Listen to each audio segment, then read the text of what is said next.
Picture this. You're hosting a dinner party, you've invited 6 people, and you're just stressing about the whole dynamic. Right. Who sits where? Will they get along? Exactly. Will it be awkward? Yeah. Well, according to this stack of research we're looking at today on Ramsey theory, you can.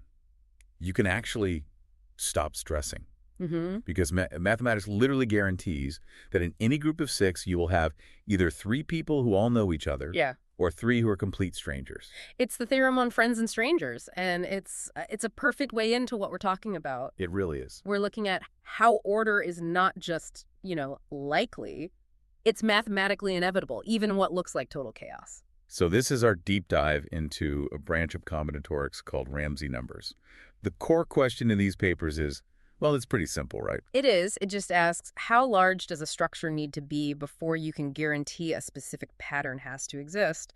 And that party example, R33, that's the easy one. The answer is 6. Right, 6 vertices for a monochromatic triangle, so all friends or all strangers. Okay, but what happens when you want, say, groups of 4?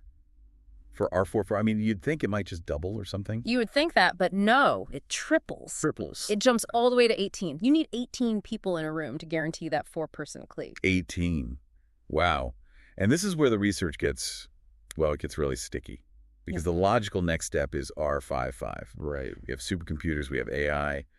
But all the papers are clear on this. R55 is, it's currently unknown. We can't pin it down. We know it's somewhere between 43 and 46. But not the exact number. Why? Because it's less about raw computing power and more about the sheer complexity. It's not a linear problem. It's what we call a combinatorial explosion. That idea of hitting a wall, it reminds me that sometimes brute force just isn't the answer. You need a smarter approach. Yeah, absolutely. Which is actually what our sponsor, Silk, is all about. Yeah, that makes sense. You can't just throw processing power at a problem. Right. Whether it's AI training or automation, you need to uncover where your agents can actually make the most impact. So if you're looking to solve those kinds of complex problems in your business, check out embersilk.com for your AI needs. So back to this mathematical wall. Why is R55 so incredibly hard? I mean, 43 nodes in a graph. That doesn't sound massive. It sounds small, but the number of possible ways to color that graph, it's staggering. It grows at a rate of 0.2 to the n squared. Oh, wow. To brute force it. I think you'd be checking more possible graphs than there are atoms in the known universe. That really puts things into perspective. It reminds me of that famous Paul Erdős thought experiment. Oh, the alien one. Right. What? He said if an alien force landed and demanded the value of R505, or they'd destroy the Earth. We should marshal every computer, every mathematician, and just find it. Because we could. It would take everything we have, but it's probably possible. Probably. But if those same aliens ask for the value of R6... You attack the aliens? Yeah. Your odds of winning an interstellar war are actually better than your odds of solving the math in time. The complexity is just that steep, but, we aren't totally stuck. The recent papers are showing some huge wins, like they just verified R45 is exactly 25.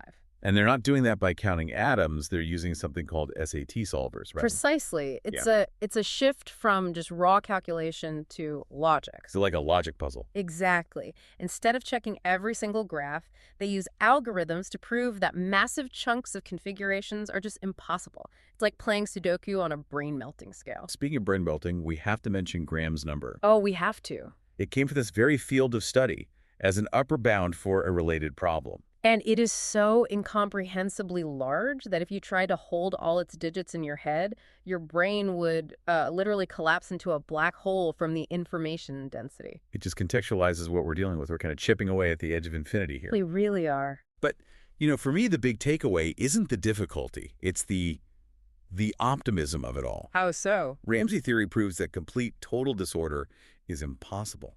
If your system is big enough, a pattern will always emerge. That really is the beauty of it. Within a large enough system, order isn't just possible, it's inevitable. I just love that thought. No matter how chaotic things might seem, the math says there's a pattern in there somewhere waiting to be found. Well, that's all the time we have for this deep dive. If you enjoyed this conversation, please subscribe to the show. And hey, leave us a 5-star review if you can. It really does help get the word out. It really does.